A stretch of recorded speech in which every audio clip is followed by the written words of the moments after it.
नमस्कार साथियों। जब भी हम बात करते हैं ज्योतिष विज्ञान की, पंचांग की, तो निश्चित रूप से ये हमारे पूर्वजों की देन है, इसमें कोई दो राय नहीं है। जिस प्रकार आजकल कलिकाल की बात करें तो आप देख ही रहे हैं, व्यवहार में व्यक्तियों के अंदर भी मिलावट आने लगी है। व्यक्तियों के व्यवहार में निश्चित रूप से ऐसे ज्योतिष ज्ञान में कोई मिलावट नहीं है, लेकिन हो सकता है उसको समझने वाले व्यक्ति में कोई ऐसी कमी देखने में आती है। लेकिन हम इसको माने एज अ साइंस स्टूडेंट भी मैं इसको पूरे विश्वास के साथ स्वीकार करता हूं, तो ये विज्ञान ही है। जब बड़े बड़े वैज्ञानिक स्तर के व्यक्ति जो जिसको हम बोलते हैं इसरो के बड़े बड़े रॉकेट साइंटिस्ट जो हैं, वो भी आस्था और प्लैनेटरी मोशन इन सब चीज़ों को मानते हैं और इसके प्रभाव को भी स्वीकार करते हैं। मैंने कई दफ़ा मैंने देखा है, विज्ञान के नाम पर कहा जाता है भाई विज्ञान लॉजिकल अगर देखा जाए तो उसका क्या कोई प्रयोजन नहीं है। एस्ट्रोलॉजी तो ज्योतिष का कोई अर्थ नहीं समझ में आता। आप समझिए, वैज्ञानिक दृष्टि से भी cosmic rays, X rays, gamma radiations इन आंखों से दिखाई नहीं देती है, और खासकर जब सूर्य ग्रहण पड़ता है तो उसका बहुत ही बड़ा दुष्प्रभाव हमारे ऊपर और नवजात शिशु पर उसका नेगेटिव इम्पैक्ट पड़ सकता है।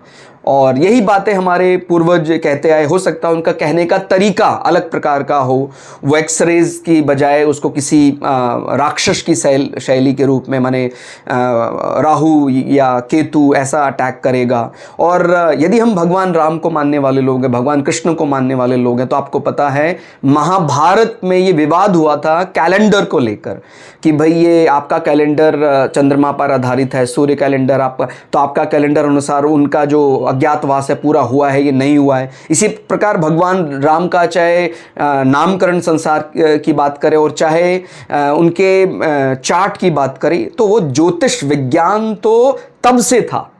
अगर अभी कुछ कमी आई भी है, इसका सीधा कारण ये है क्योंकि कमी मुझ में भी आ गई है। इसीलिए ज्योतिष विज्ञान को समझने वाला जो व्यक्ति हो सकता है उसमें थोड़ी कमी हो, लेकिन ज्योतिष विज्ञान वैसे का वैसा ही है, उसमें कोई कमी नहीं। और अगर उसको हम वैज्ञानिक आधार पर भी आप समय तो लगाएं तो आपको समझ में आएगा। हमारी आंखों से जो विजिबल ग्रह हैं, माने मैं राहु केतु को तो आप जानते हैं वो हम छाया ग्रह मानते हैं, हम उन्हीं का प्रभाव मानते हैं। माने ग्रह की परिभाषा ज्योतिष अनुसार समझनी है। अब प्लैनेट इंग्लिश में क्या बोल रहा है वो अलग बात है, हमारे ज्योतिष शास्त्र में ग्रह किसको माना जाएगा वो आप समझिए।